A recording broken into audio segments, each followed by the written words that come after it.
అన్న ముందు పూలమాల షాప్ ఉంది, అక్కడ బెస్ట్ దండలు దొరుకుతాయి. మంచి విషయం. ఈ దండ నా కాబోయే భార్య అహానా కోసం. అమ్మా, మిమ్మల్ని అవమానపరిచే పని ఏది చేయను,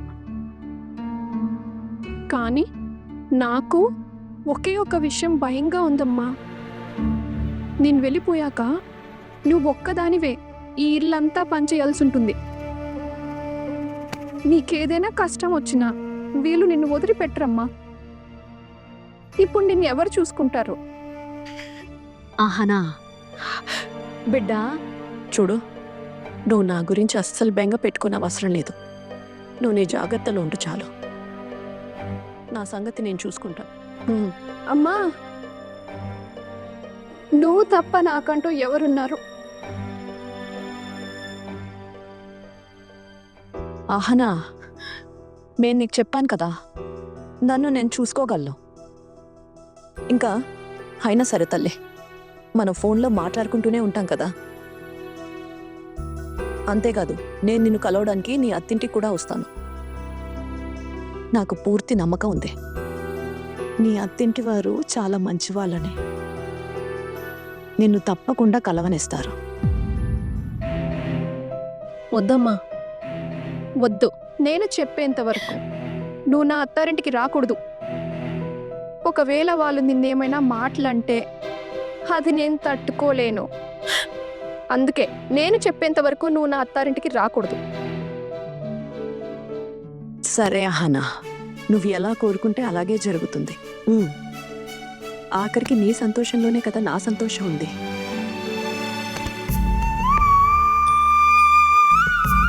అమ్మా, నాకు చాలా భయంగా ఉందమ్మా.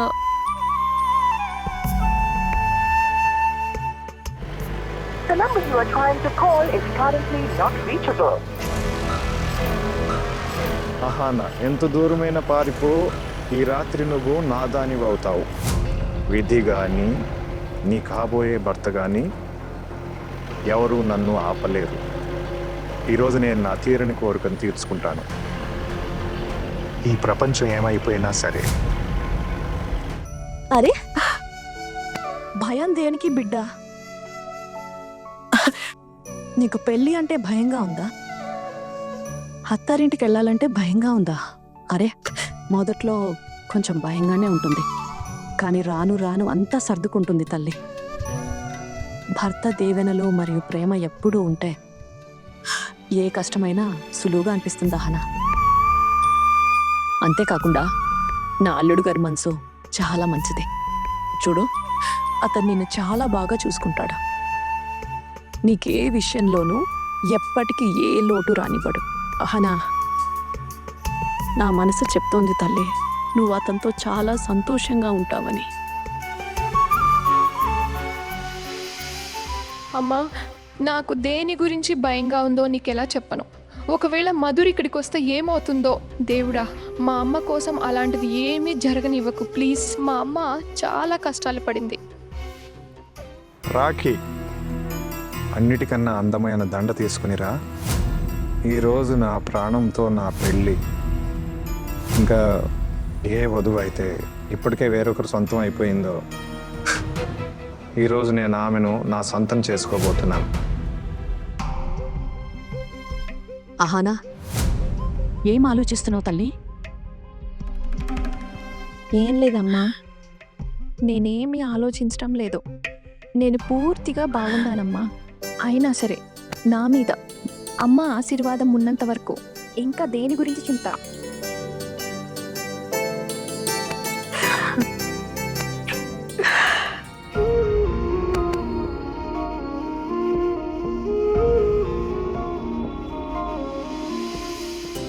అరే, మీరంతా మీ నవ్వులాటలు ఆపండిక.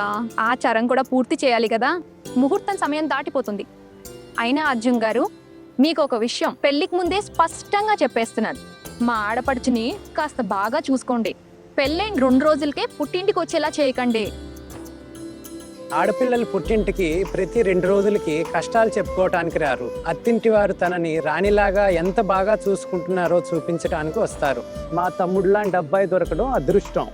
చూడండి, మీ అమ్మాయికి దేనిలోనూ లోటు రానివ్వడు. మీరు అసలు టెన్షన్ పడకండి. సరే అయితే స్వీట్ తినండి. అయ్యో వద్దు కొంచెమే, ఎక్కువ వద్దు. ఏమయ్యా పెళ్లి కొడుక, ఇప్పుడు నా చేత్తో స్వీట్ తినరా? అంటే అహనా చేత్తో తింటారా? అయ్యో అలాంటిది ఏం లేదు, నేను ఎక్కువ తీపి తిన్ను. సరే అయితే కొంచెమైనా తినండి. ఇంకా కాలేదా మీది? ఇంకెంతసేపు అర్జున్ గారు ఇలా నిలబడతారు? ఇక చాలా ఆపండి. ఆహా, అయిపోయింది బిడ్డ. అందరినీ లోపలికి తీసుకువెళ్ళు. ఇంకా అమ్మాయిలు మీ ఫ్రెండ్ని త్వరగా మండపానికి తీసుకురండి. ఋషి ముహూర్తం గడిచిపోతోంది. సరే పిన్ని.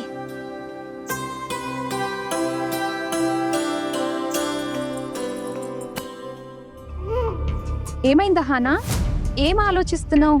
అయినా కిటికీలోంచి ఏం చూస్తున్నావు? ఏం లేదు, ఏమీ చూడలేదు. పిచ్చిదానా. అహానా దొంగచాటుగా పెళ్లి కొడుకును చూస్తోంది. సరే, ఇవన్నీ వదిలేయండి. మీరు ఏదైనా చెప్పడానికి వచ్చారా? ఇంకేముందే ఇప్పుడు చెప్పేందుకు. ఇప్పుడు కంగారు పడటం ఆపి మండపానికి రా, నిన్ను తీసుకురమ్మని చెప్పారు. తీసుకురమ్మని చెప్పారా? పదండి. అరే ఎంత సిగ్గులేని దానివే నువ్వు. అరే, ఇక పెళ్లి చేసుకోవాలని అనుకున్నాక సిగ్గు ఎందుకు? అయినా మీరే కదా రమ్మని చెప్పారు, అందుకే వెళ్తున్నా కదా. అవునవును, మేం వెళ్దామన్నాము, కానీ దాని అర్థం ఇది కాదు. పరిగెత్తుకుంటూ వెళ్ళి మండపంలో కూర్చుంటావని కాదు. నువ్వు పెళ్లి కూతురువి, మేం తీసుకెళ్తున్నాం కదా నిన్ను. ఎవరైనా చూస్తే ఏమనుకుంటారు?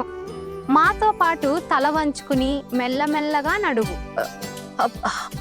మీరే కదా వెళ్దామన్నారు, అందుకే నేను బయలుదేరాను.